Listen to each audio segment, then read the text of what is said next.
आप सल्लल्लाहु अलैहि वसल्लम की वफात से पहले उन्होंने सहाबा को बहुत सारे बातों का पहले से बता दिया था कि उनके जाने के बाद दुनिया में क्या क्या होने वाला है।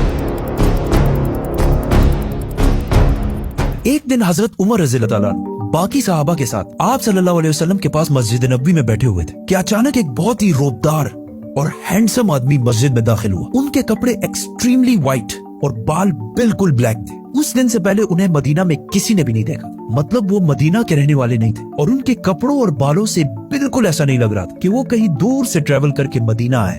मस्जिद में बैठे सारे सहाबा इस शख्स को गौर से देख रहे थे। वो आदमी सीधा मस्जिद नबवी के अंदर आया और आके रसूलुल्लाह सल्लल्लाहु अलैहि वसल्लम के बिल्कुल सामने बैठ गया और कहा, ए मोहम्मद, मुझे इस्लाम के बारे में बताएं। इस आदमी के जाने के बाद आप सल्लल्लाहु अलैहि वसल्लम ने सहाबा से पूछा कि क्या तुमने इस शख्स को पहचाना? ये जिब्रील अलैहिस्सलाम थे और तुम्हें तुम्हारा दीन सिखाने के लिए आए थे। आप सल्लल्लाहु अलैहि वसल्लम ने जिब्रील को इस्लाम के बारे में बताया कि अल्लाह के सिवा किसी को खुदा ना मानना, मोहम्मद को अल्लाह का रसूल मानना, नमाज, रोजा, ज़कात और हज अदा करना। जिस पर जिब्रील अलैहिस्सलाम ने कहा कि आपने बिल्कुल सच फरमाया। फिर जिब्रील अलैहिस्सलाम ने आप सल्लल्लाहु अलैहि वसल्लम से ईमान के बारे में पूछा। आप सल्लल्लाहु अलैहि वसल्लम ने फरमाया कि अल्लाह को मानना, उसके एंजल्स, फरिश्तों को मानना, उसकी किताबों को मानना, उसके पैगंबरों को मानना, आखिरत को मानना और तकदीर को मानना। जिस पर जिब्रील अलैहिस्सलाम ने फिर कहा कि आपने बिल्कुल सच फरमाया। जिब्रील अलैहिस्सलाम ने आप सल्लल्लाहु अलैहि वसल्लम से एहसान के बारे में भी पूछा और फिर जिब्रील अलैहिस्सलाम ने आप सल्लल्लाहु अलैहि वसल्लम से पूछा कि क़यामत, द डे ऑफ जजमेंट,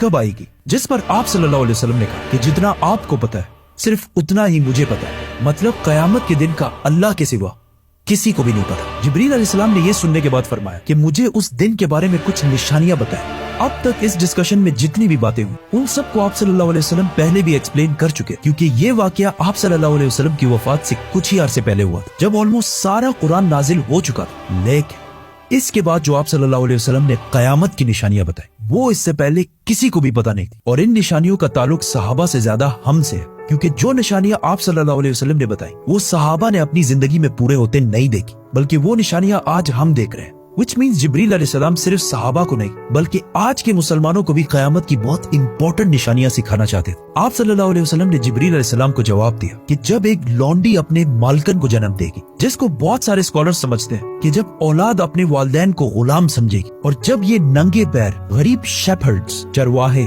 एक दूसरे से लंबी बिल्डिंग्स बनाने में कंपटीशन, मुकाबला करेंगे। जिब्रील अलैहिस्सलाम ने फिर कहा कि आपने बिल्कुल सच फरमाया और उठकर वहां से चले गए। आप सल्लल्लाहु अलैहि वसल्लम ने सहाबा को भेजा कि कोई जाकर इस आदमी को ढूंढे, लेकिन उस दिन के बाद ये आदमी किसी को भी नहीं दिखा। नाउ आप सल्लल्लाहु अलैहि वसल्लम ने नंगे पैर गरीब चरवाहों का जिक्र किया, जिन्हें उस जमाने में अरब बेडुइन्स, बद्दू कहा करते थे, जो अरब के बाकी कबीलों से हमेशा दूर रहते और कभी भी एक जगह पर नहीं रहते, बल्कि अपने जानवरों के साथ हमेशा ट्रेवल करते रहते थे, मतलब एक खाना बदोश नॉर्मैडिक जिंदगी गुजारते थे। ये इसलिए बहुत अजीब बात क्योंकि बद्दू पूरे अरब में सबसे गरीब कबीलों में से होते हैं। सिर्फ उस जमाने में नहीं बल्कि इस हदीस के 1000 साल बाद भी ये बेडुइन्स अरब के सबसे लोअर क्लास होते हैं। इसलिए सहाबा हैरान थे कि हमारी सोसाइटी के सबसे गरीब क्लास कैसे आपस में लंबी बिल्डिंग्स बनाने में मुकाबला करेंगे। आप सल्लल्लाहु अलैहि वसल्लम के बाद खिलाफत राशिदा हर तरफ फैलने के बाद दुनिया की सबसे बड़ी सुपर पावर बन गई। सिर्फ मुसलमानों में नहीं बल्कि ये उस वक्त तक इंसानों की तारीख की सबसे बड़ी एम्पायर थी, जो अलेक्जेंडर द ग्रेट और रोमन एम्पायर के जूलियस सीजर के एम्पायर से भी बहुत बड़ी थी। इसका फायदा उठाते हुए ये बेडुइन्स पूरे दुनिया में फैल गए, लेकिन फिर भी इनकी सबसे बड़ी पॉपुलेशन इसी अरब के इलाके में रही। आहिस्ता आहिस्ता वक्त गुजरता गया और इनका कल्चर बिल्कुल भी नहीं बदला। ये बेडुइन्स उसी तरह अपनी जिंदगी गुजारते रहे। आखिर 1000 साल बाद उस्मानिया खिलाफत के आखिरी जमाने में दुनिया